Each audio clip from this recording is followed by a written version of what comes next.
Abang kakak ayah bunda yang baik yang rahmati Allah. Inna nahnu nazzalna dzikra. Al-Hijr 15 ayat 9. Inna nahnu nazzalna dzikra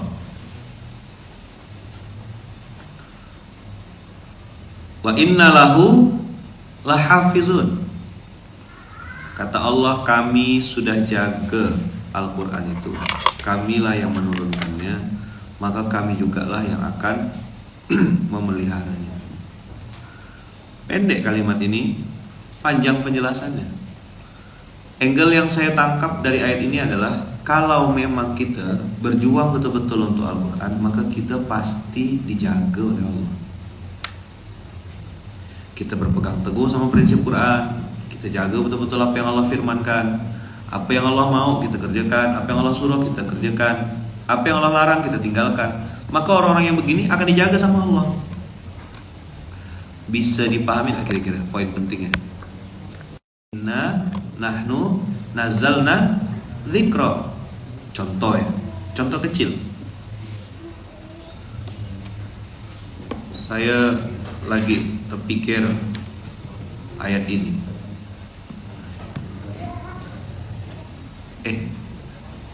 Tadi abang kakak udah klik ya, udah paham ya. Inna nahnu nazzalna dzikra wa inna lahu lahafizun. Jadi jangan sempitkan arti ini cuma Quran saja, tapi hal-hal yang berhubungan sama Quran. Orang-orang yang berjuang membersamai Quran, orang yang mengatasnamakan dirinya adalah pejuang kebenaran yang membawa Al-Quran, maka orang-orang yang berpegang teguh prinsipnya dengan ini, mengedit diri supaya sama dengan ini, orang ini akan dijaga sama Allah. Yo, mafhumul mukhalafahnya. Yo, apa pemahaman mukhalafahnya? Pemahaman terbaliknya apa? Pemahaman terbaliknya apa? Siapapun yang tidak pakai prinsip Quran,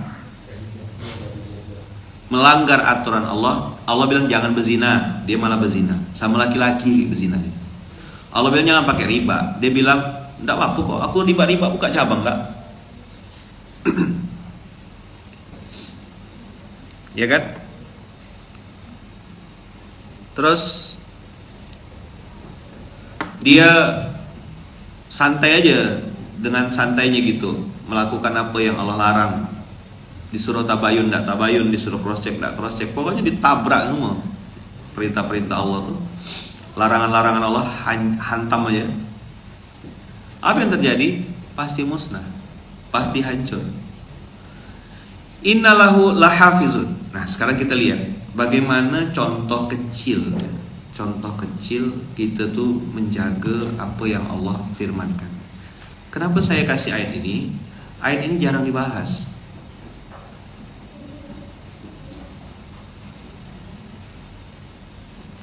Lil fuqara'il ladzina uhsiru fi sabilillah la yastati'una darban fil ard. Allah menggunakan kata-kata fakir, bukan miskin. Abang kakak naik level, jangan kebanyakan drama. Terutama untuk penggerak-penggerak dakwah, saya sangat sarankan abang kakak, karena gerakan filantropi sekarang, gerakan kebaikan makin banyak di Indonesia ini. Alhamdulillah dengan izin Allah, tidak seperti dulu waktu awal saya merintis GIB tahun 2012. Masih amat sangat jarang orang-orang yang memikirkan orang lain. Jarang, ada tapi tidak terorganize. Ini kita masih bahas surat 15 ayat 9 ya. Nah, tapi saya ngajak abang kakak naik level gitu. Buka Quran surat kedua ayat 273. Siapa ada namanya al-fuqara? Orang-orang yang perlu.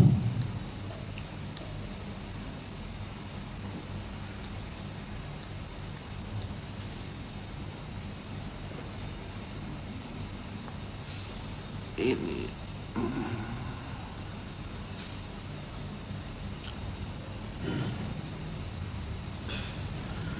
lil fuqara'il ladzina uhsiru fi sabilillah. Orang ini adalah orang yang berjuang di jalan Allah. otaknya, waktunya, pikirannya memikirkan agama Allah. Abang kakak, bayangkan yang saya bilang nih adalah guru ngaji kampung, tukang gali kubur, orang-orang yang berdakwah di jalan Allah, ustadz-ustadz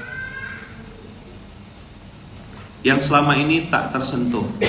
Tapi mereka punya ciri-ciri ya bang kakak, yang harus disupport kata Allah di Al-Baqarah 273 ini adalah orang-orang yang saking sibuknya dia mengurus agama Allah, tak sempat dia mikirkan dirinya. Bukan berarti dia malas, tidak, tapi ada skala prioritas. Nah kita diperintahkan Allah untuk merhatikan mereka, memikirkan ladang dakwahnya.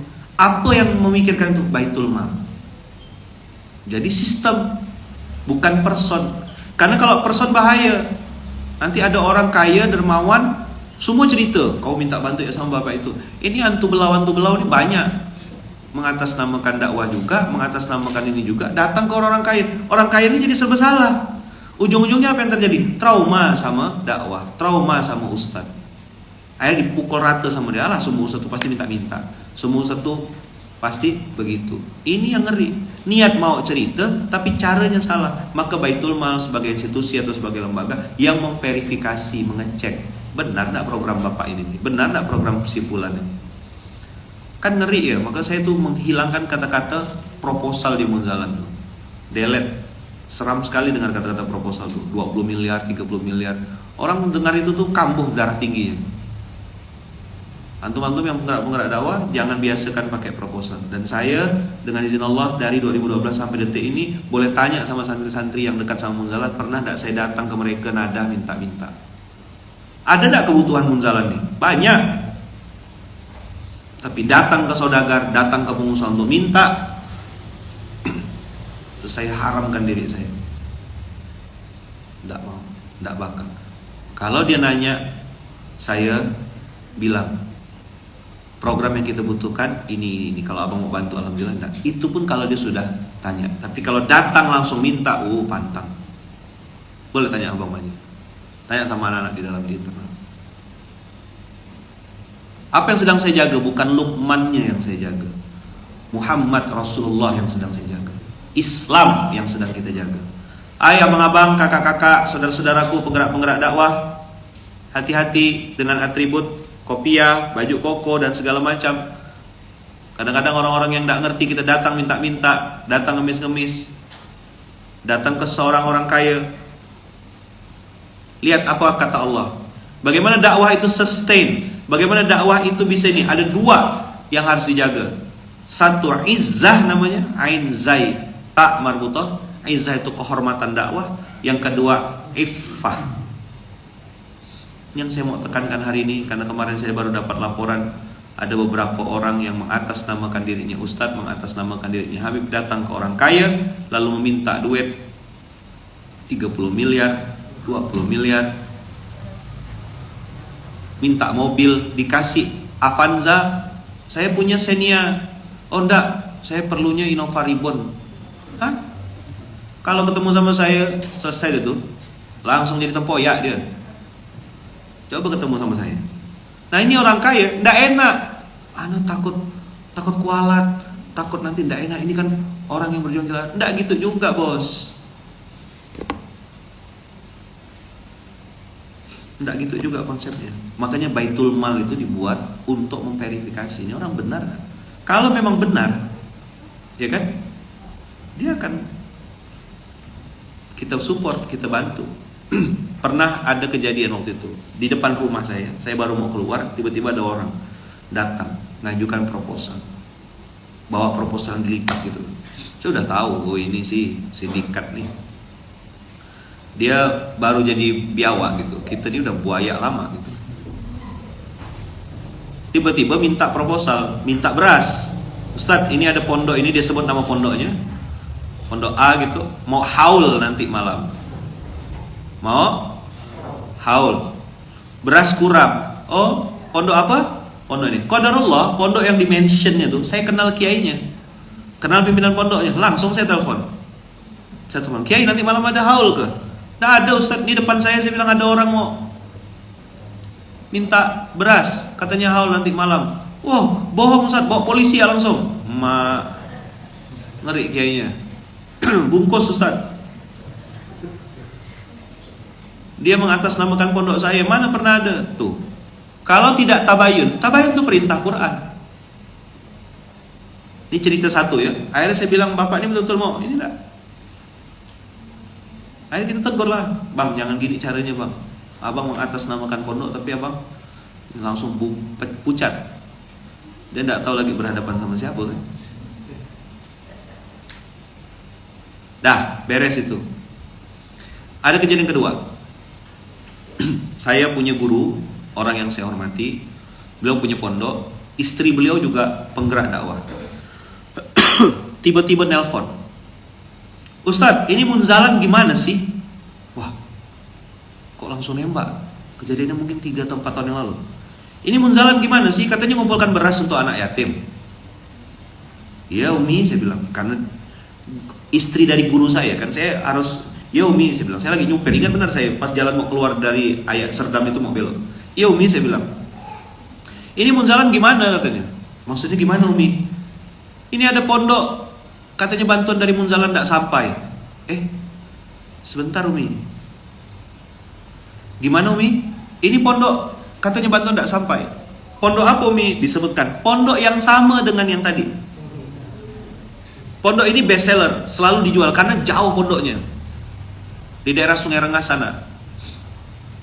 Pondok ini selalu dijual, namanya gitu loh, oleh mafia-mafia proposal ini. Saya nyebutnya MP ya, mafia proposal. Maka saya tuh tak suka nengok kata-kata proposal dulu. Ada budak-budak bikin terus coret cepat sebelum muka kok coret. Kemarin kan yang presentasi pakai proposal saya bilang delete cepat, saya bilang. Artinya apa umum aja, cuma konotasinya udah jelek, sama kayak buzzer. Terus dia bilang gini, ini ada orang datang ke pondok saya bilang bahwasannya beras dari munzalan itu tidak sampai.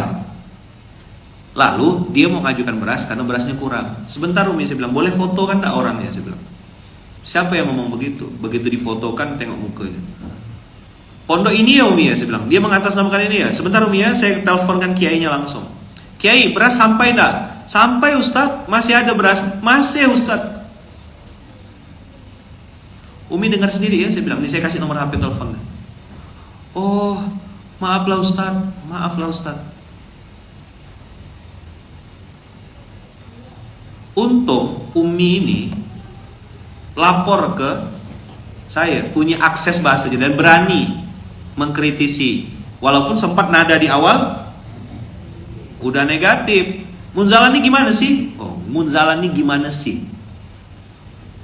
Maka bikinkan call center, kasih tahu ke semua orang tua asuh di seluruh Indonesia, kalau ada orang bawa proposal mengatasnamakan pondok tertentu, hubungi nomor di bawah ini supaya bisa di cross check. Kan belum tentu bisa ngakses ke kita gitu. Karena nanti dampaknya tuh jelek sekali. Untung Umi ini masih telepon. Kejadian mungkin 4 tahun yang lalu atau 5 tahun yang lalu, lama kan. Nah, orang-orang yang mengatasnamakan dakwah beginilah yang merusak Islam itu.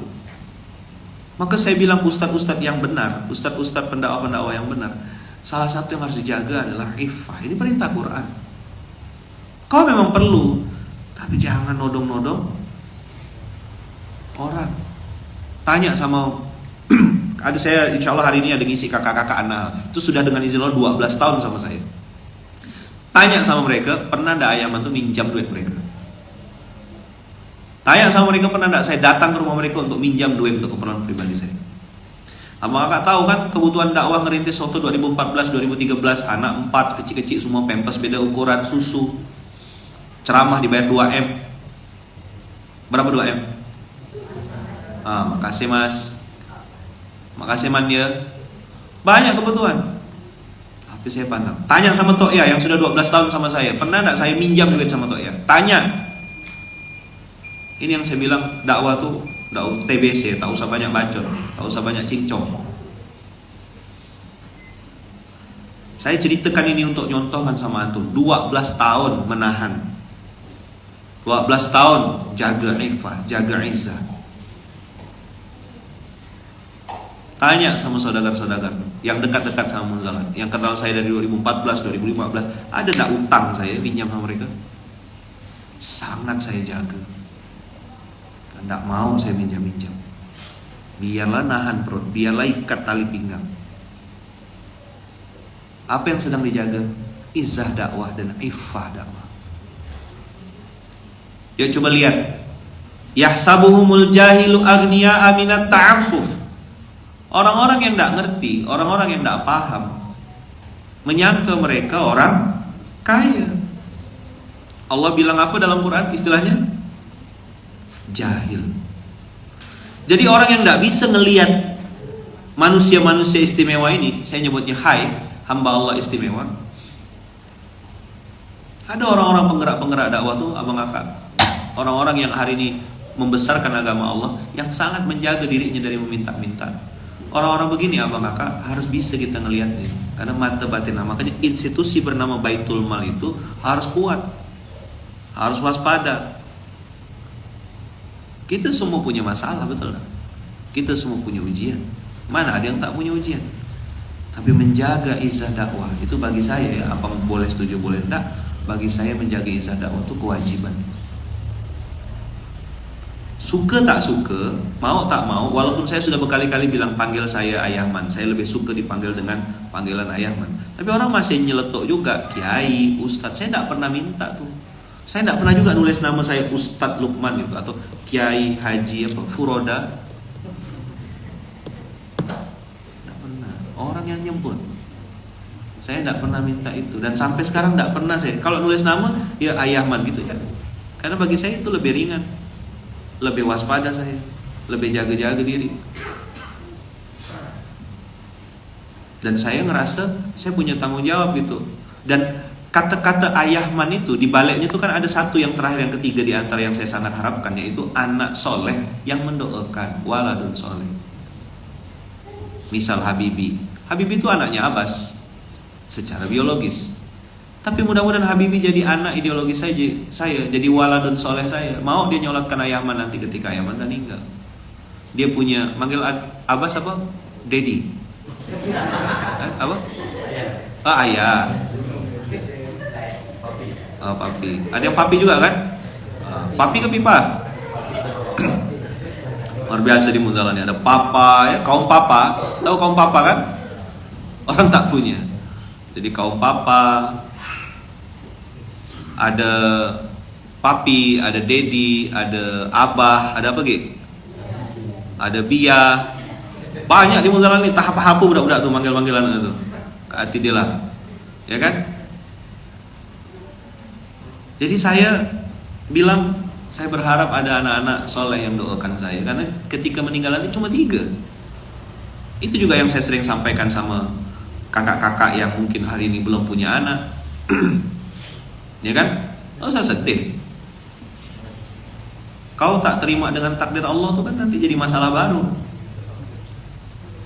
Dikasih ujian belum punya anak, tidak jadi penghalang kau untuk masuk surga. Sekali lagi ya, kakak-kakak dan abang-abang yang belum punya anak bukan berarti kau tak punya surga. Kau tidak, tetap bisa ketemu Allah kok. Beberapa ulama itu tidak menikah, bahkan mana bisa punya anak. Tapi kok bisa selamat, bisa masuk surganya Allah? Dia punya karya, ada amal soleh. Nah, balik lagi ke ayat ini abang kakak, balik lagi ke ayat ini. Yahsabuhumul jahilu aghniya aminat ta'affuf. Yuk. Yahsabuhumul jahilu aghniya aminat ta'affuf. Apa yang menjadi ciri khas mereka, orang-orang yang harus antum bantu dan harus antum support, dan antum harus pikirkan betul-betul. Ciri khas mereka adalah tidak pernah minta. Orang lain yang tidak ngerti ngelihat dia nih kayak orang kaya gitu. Ini contoh kasus. Saya ketemu dengan guru ngaji kampung, tukang gali kubur, yang saya tanya, kapan makan daging sapi? Dia bilang saking lamanya, udah lama tak pernah makan. Masak sendiri maksudnya ya. Emang kalau Idul Adha gitu tak ada dapat bagian ke? Dia cuma geleng-geleng ya. Enggak.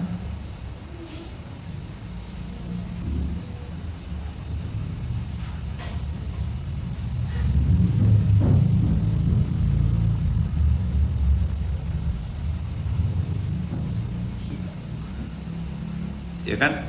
Enggak. Jadi saya, abang kakak, ayah bunda yang baik rahmati Allah, tanyalah sama beliau-beliau kan, kok bisa enggak dapat daging? Beliau bilang memang kami enggak mau minta-minta ke masjid. Masya Allah. Maka begitu kita bikin program kurban bahagia, oh Masya Allah tuh, dipeluk-peluk daging tuh. Enggak banyak padahal, cuma 2,5 kilo satu orang. Dan itu jadi paham saya, oh mata orang kebanyakan suka salah lihat.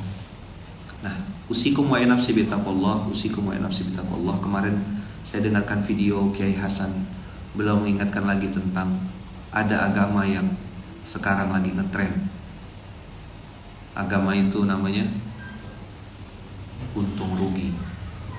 Kalau untung itu halal, kalau merugikan itu haram. Di mana ada margin, di situ harus merapat. Marginal. Kalau ada margin baru kenal. Apa konteksnya ya man? Inna nahnu nazalna dzikra wa inna lahu lahafizun.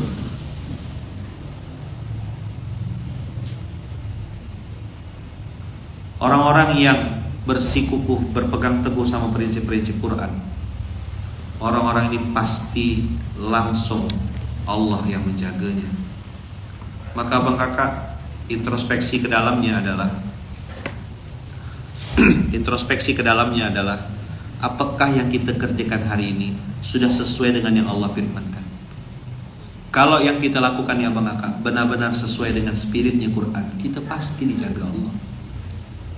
Sebaliknya, kalau lain yang disuruh, lain yang kita kerjakan, ayo lanjutkan.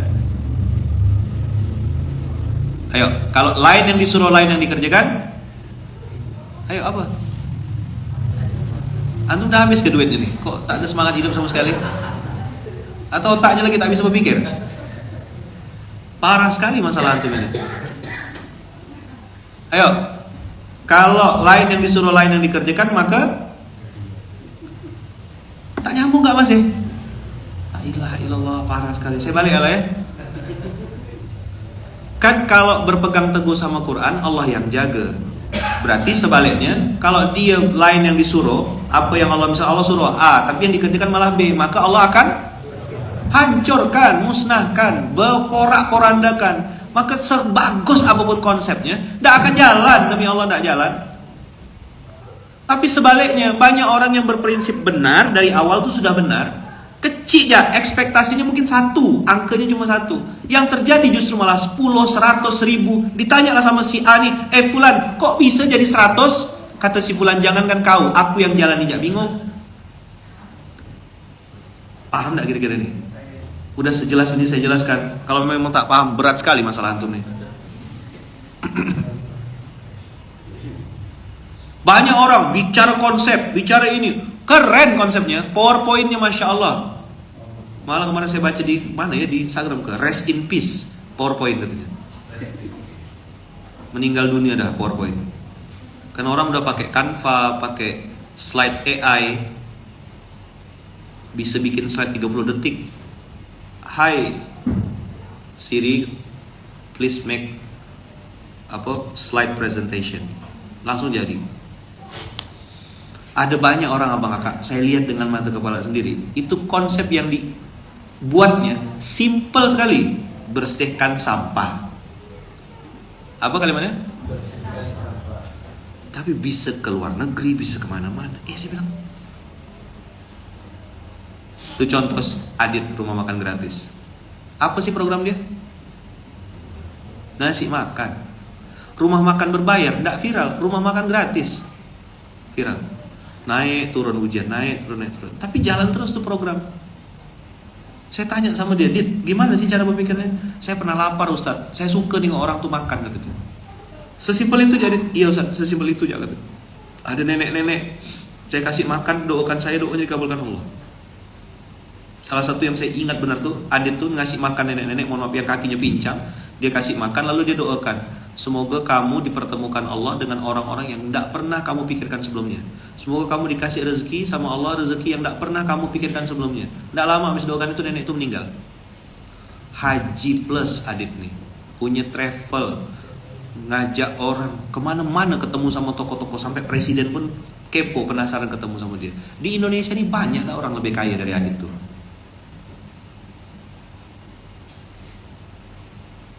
Jadi benda yang kecil abang kakak itu jadi besar dengan izin Allah karena niat. Begitu juga sebaliknya.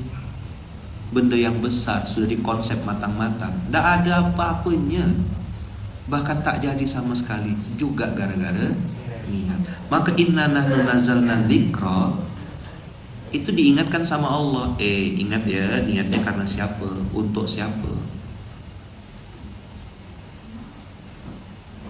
Niat karena Allah, untuk Allah. Nanti Allah yang jaga gerakan itu. Maka saya bilang sama budak-budak, tidak usah takut gitu, jalan terus kita, bergerak, berbuat. Ketika ada kendala di internal, ada kendala di dalam perjalanan dakwah yang sedang kita rintis, apapun itu bentuknya, cepat-cepat muhasabah. Cepat-cepat muhasabah. Cek,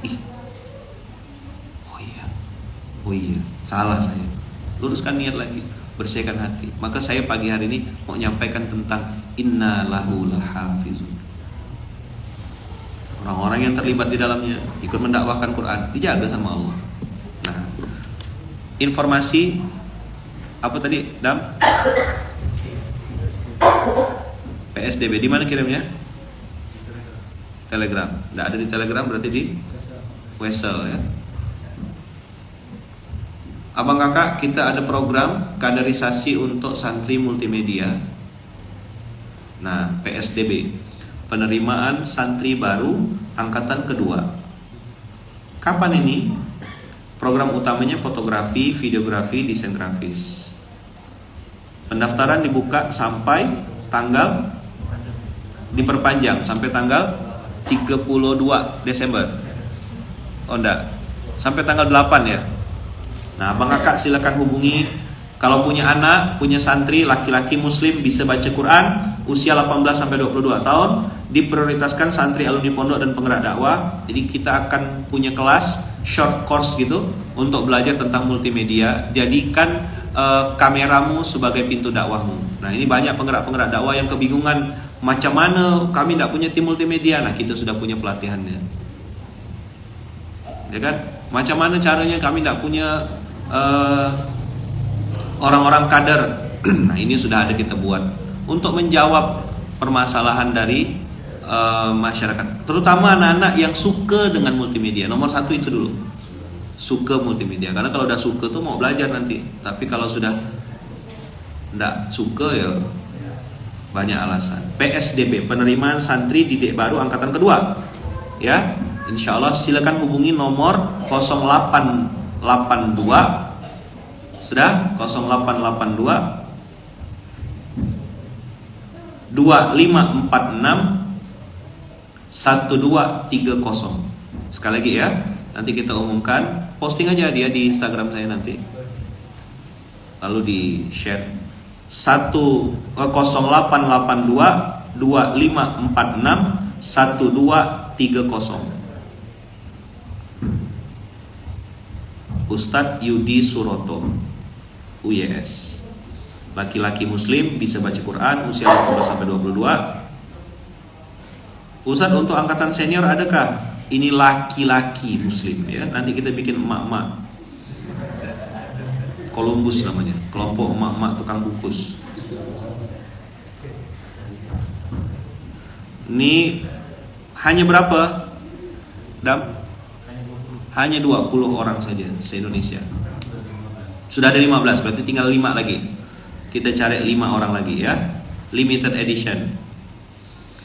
Nanti di beasiswa itu mereka tinggal di asrama, ada konsumsi ditanggung, biaya pendidikan ditanggung, masa pendidikan total sama magang dan segala macam ada kurang lebih 2 tahun, teori, praktek, dan nanti langsung turun ke lapangan ya. Lapangan bola, lapangan futsal, lapangan voli ya. Mereka langsung praktek turun ke lapangan. Silakan kontak nanti 0882 25461230. Dah. Ini kira-kira yang bisa disampaikan. Di Jogja, belajarnya di Jogja, Zogza. Ya, kumpulnya di Zogza. Ini bagian dari dakwahnya Masjid Kapal Munzalan.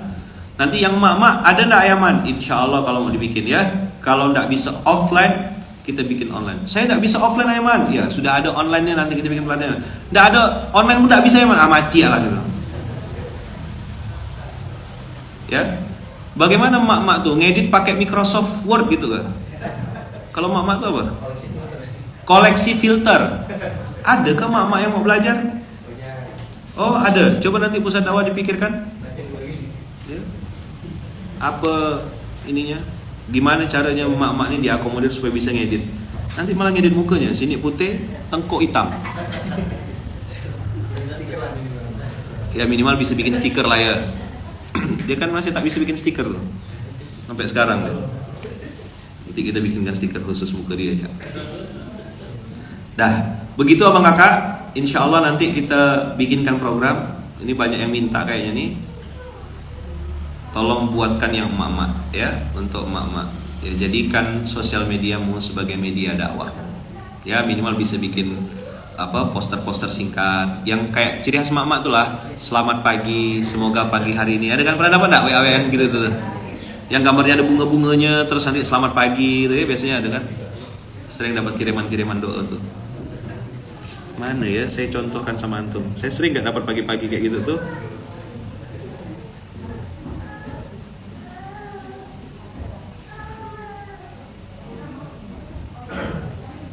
Ini contohnya nih.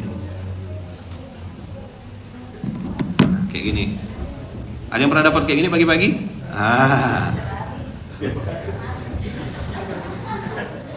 Jadul banget ini. Ada bunga-bunganya ya. Assalamualaikum warahmatullahi wabarakatuh. Selamat pagi, salam subuh, selamat pagi. Semoga Allah memberikan petunjuk kepada kita sebagaimana mereka telah ditunjukkan terdahulu. Diberkati apa juga yang dibeli olehnya, diampuni segala dosa kita, diberikan kesehatan yang baik dan dipermudah segala urusan dan ibadah kita. Amin ya rabbal alamin. Suka dapat kayak gini nih, subuh-subuh dapat kiriman ya. Rasa balik ke zaman-zaman 90-an gitu rasanya saya. Nah ini saya ngedit pakai mikroskop Ayaman. Bagus, cerdas, mikroskop. Ada yang nggak paham tuh, itu ketawa ya dia. Ya, nah, Ustaz mau ajarin hari ini ya. Lanjutkan Ustaz. Nggak bisa lepas Ustaz, tak boleh. Ya kan? Kira selamat anak, mana bisa selamat? Silakan lanjutkan ya. Jazakumullah khair, abang kakak. Saya izin pamit dulu, seperti biasa as usual. Jazakumullah ahsanal jaza. Insyaallah dilanjutkan sama Ustaz Muhajirin. Barakallahu fikum. Mohon doanya untuk saya, untuk istri saya, untuk anak-anak saya, untuk kami sekeluarga besar, Wawa, mama saya, ibu saya di Lampung. Semoga kami semuanya sekeluarga besar selalu dalam lindungan dan kasih sayang Allah. Barakallahu fikum. Insyaallah nanti ada berita untuk mama belajar multimedia bersama tim pusat dakwah. Ya, yang mama ya. Ngedit pakai Word, pakai ini, pakai apa tadi? Pakai mikroskop ya. Ngeditnya nanti insyaallah kita siapkan aplikasinya mikroskop ya. Jazakumullah khair.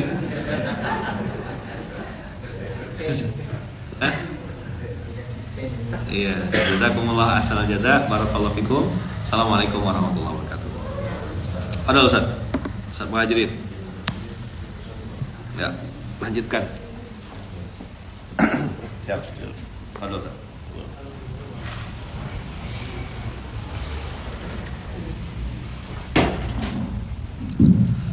A'udzu billahi minasyaitonir rajim. Bismillahirrahmanirrahim. Assalamualaikum warahmatullahi wabarakatuh. Alhamdulillahilladzi bi ni'matihi tatimmus shalihat. Alhamdulillahilladzi hadana li hadza wa ma kunna linahtadiya laula an hadana Allah. Allahumma shalli ala sayyidina Muhammad wa ala ali sayyidina Muhammad.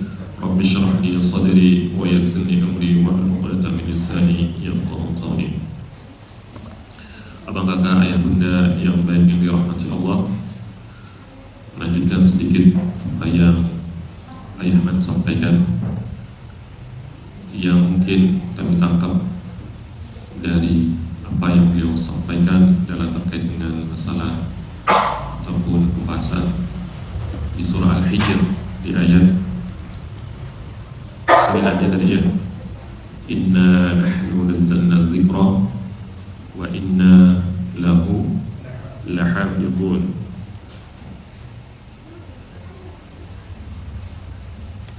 Sesungguhnya kamilah yang menurunkan Al-Quran dan pasti kami pula yang memeliharanya.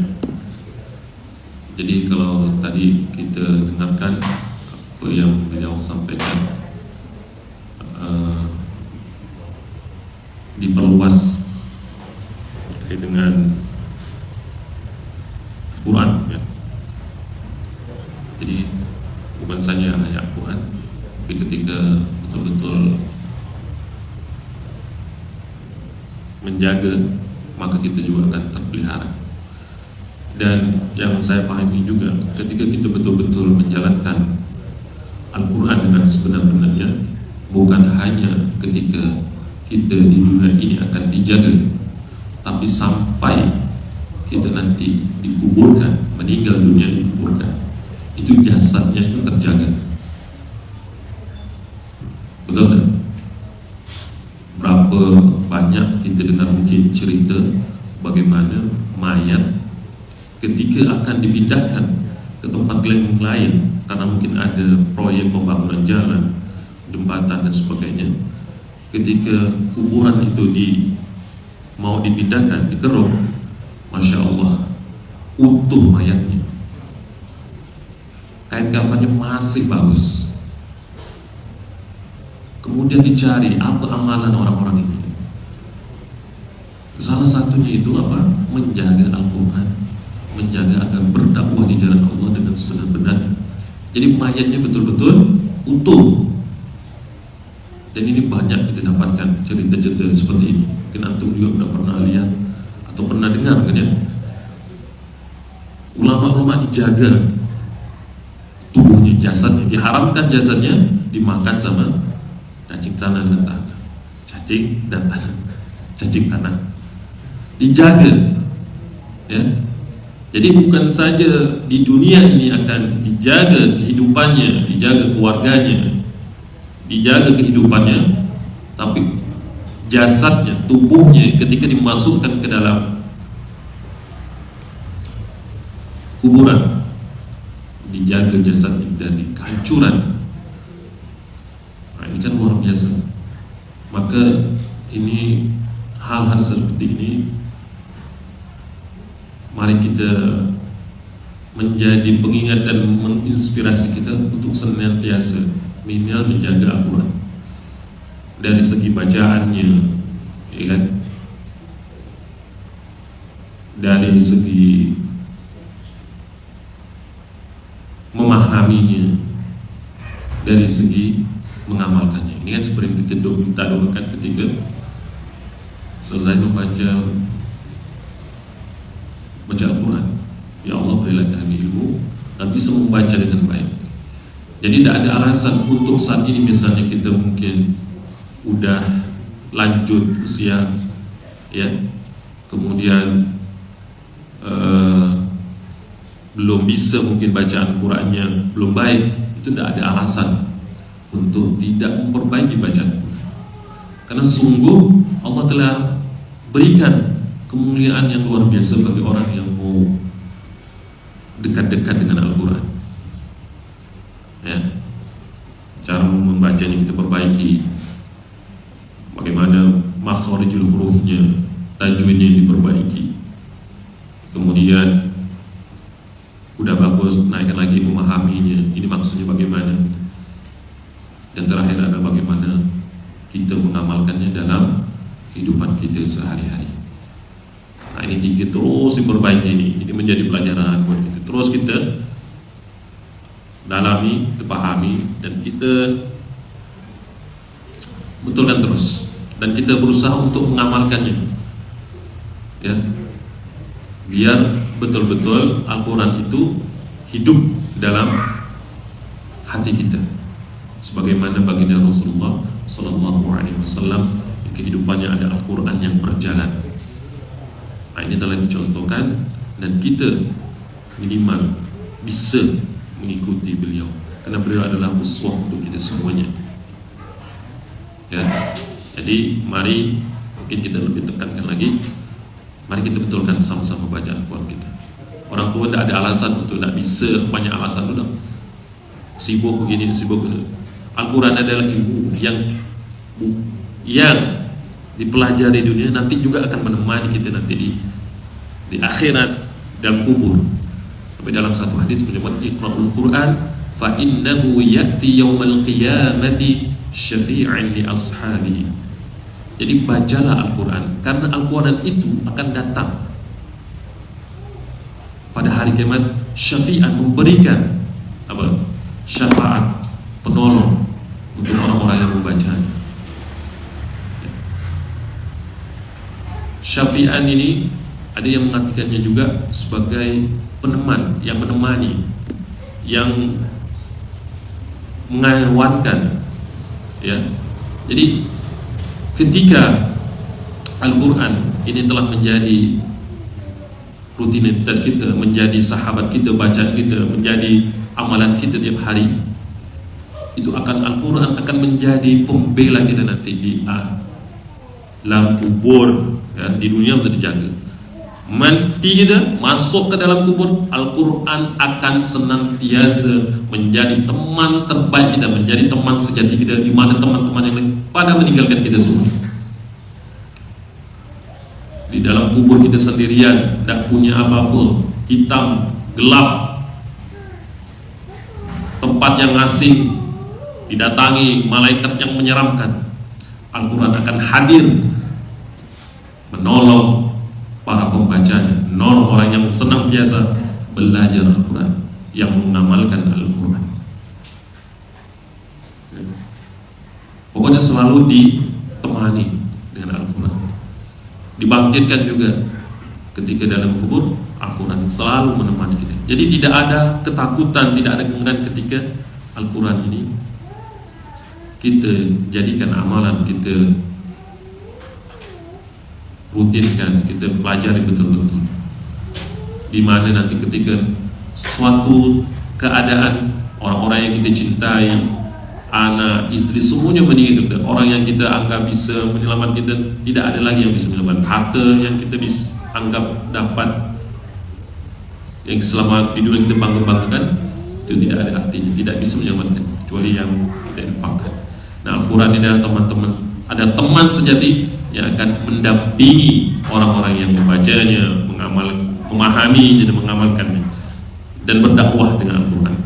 InsyaAllah hidupnya akan tenang, tidak merasa ketakutan di dalam kubur, karena ditemani, ya, selalu didampingi. Makanya ada suatu ulama menyampaikan apa perbedaan syafaat Quran dengan syafaat yang lainnya. Nah, syafaat Al-Quran ini adalah syafaat yang memelihara pembacanya, memelihara orang yang mengamalkannya daripada azabnya Allah Subhanahu wa ta'ala. Berbeda dengan syafaat yang lain.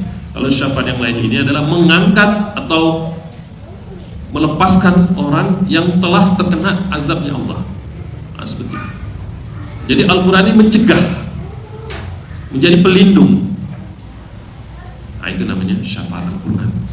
Jadi insya Allah kalau kita amalkan dan kita berdakwah, ya, dengan Al-Quran, kita tidak akan pernah kena yang namanya azabnya Allah Subhanahu wa ta'ala. Nah, mungkin ini saja yang dapat kami sampaikan. Mudah-mudahan kita senantiasa dapat memperbaiki bacaan Al-Quran kita. Kita ajak lagi anak-anak kita, kita hidupkan rumah-rumah kita, ya. Rumah-rumah sekarang hidup, dulu kalau maghrib gitu kan, orang-orang tua itu udah bersibuk dengan anaknya, ya. Anak-anaknya tidak boleh keluar rumah, harus di rumah. Kenapa? Karena biar bisa baca Quran. Nah, sekarang dengan kemajuan yang luar biasa, ada HP, ada TV, ada sebagainya, ini kadang nilai-nilai seperti itu udah mulai ditinggalkan. Nah, kita ini mari kita mengajak khususnya diri saya dan jamaah sekalian untuk kembali. Coba kita perhatikan keluarga kita. Apakah sudah hidup rumah kita dengan Al-Quran? Apakah anak-anak kita telah kita ajak untuk bersama-sama menghatamkan Al-Quran? Apakah sudah bacaan Al-Quran kita ini sudah benar belum? Kalau sudah benar, apakah kita sudah paham dengan apa yang kita baca? Apakah yang selama ini kita baca itu sudah paham belum? Minimal artinya saja kita tingkatkan lagi sampai kita bisa mengamalkan apa yang kita baca di dalam Al-Quran. InsyaAllah kalau kita amalkan, hidup kita akan menjadi lebih tenang. Karena tadi inna nahnu nazzalna dzikra wa inna lahu lahafizun, kita akan dijaga oleh Allah Subhanahu wa taala. Mungkin ini saja yang dapat kami sampaikan, mudah-mudahan bermanfaat. Al-kalam billahi taufiq wal hidayah. Assalamualaikum warahmatullahi wabarakatuh.